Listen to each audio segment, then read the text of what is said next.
What is going on, guys? It's Dylan back again with another PC build recommendation for the month of July. For this month, I have made a PC build that is centered around having a satisfying performance on 1440p monitors without paying too much. Of course, this goes without overclocking. So a lot of you are actually requesting that I would do an RX 480 build, but Nvidia just launched the GTX 1060, which kind of offers a way more better performance, not way more, maybe better performance. But of course, if you guys still want to see an RX 480 build, please don't hesitate to comment down below. So tune in for this PC build.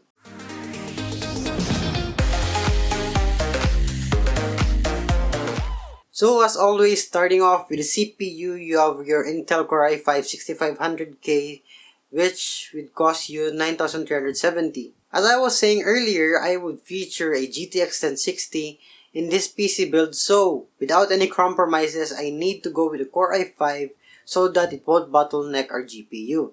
So for the motherboard, you have your GIGABYTE GA-H110M DS2, which would cost you around 3,330 pesos.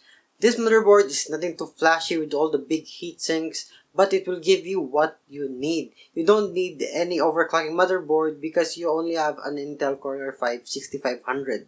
So for the RAM, I have gone with the Kingston HYPERX 2x4GB, which would cost you around 2,590 pesos. Now usually, RAM doesn't matter that much. As long as you have 8GB, you are good to go. But if you don't think that the Kingston HYPERX is pretty, now switch to a better one, which you think is aesthetically more pleasing. So as always, we all know this part, the boring part, which is the hard drive. You have your Western Digital Caviar Blue 1TB for 2,270 pesos, as always. So to change things up a bit, I actually added an SSD, which is the Samsung 850 EVO. This will serve as your boot drive, which would cost you 6,300 pesos, but again, this is only optional. This does not make your performance any better at all, aside from loading times. So finally, for the GPU, you have your GTX 1060 from ZOTAC, which is the AMPI Extreme Edition. So this card just recently launched, and the benchmarks online show that this thing is capable of 1440p gaming. Now, you won't run everything at ultra high setting, everything maxed out, but if you are willing to trade your eye candy for a better performance, then you would run everything at tweaked settings at 60 frames per second, 1440p. So originally, I was going to go with an RX 480, but in the Philippines, the RX 480 is only 1,000 pesos less than the GTX 1060. But again, like I mentioned, if you want to see an RX 480 build, just comment down below, and maybe I will consider posting in the middle of August or in the first week of August. So for the power supply, you have your SEASONIC M12 EVO 520 watts, which will be enough power to juice our entire system.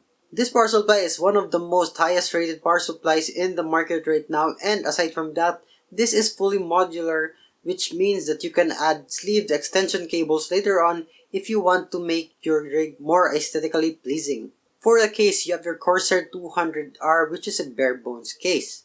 This case doesn't have that many features, but I chose this one because we don't have that much accessories inside our case, so this will do just fine. So all of that would cost you 4,580 pesos with an SSD. But if you chose to leave out the SSD, it would cost you 38,780. So that is it for this video. Leave a thumbs up down below if you liked it. Leave a dislike if you didn't like it. And don't forget to hit subscribe.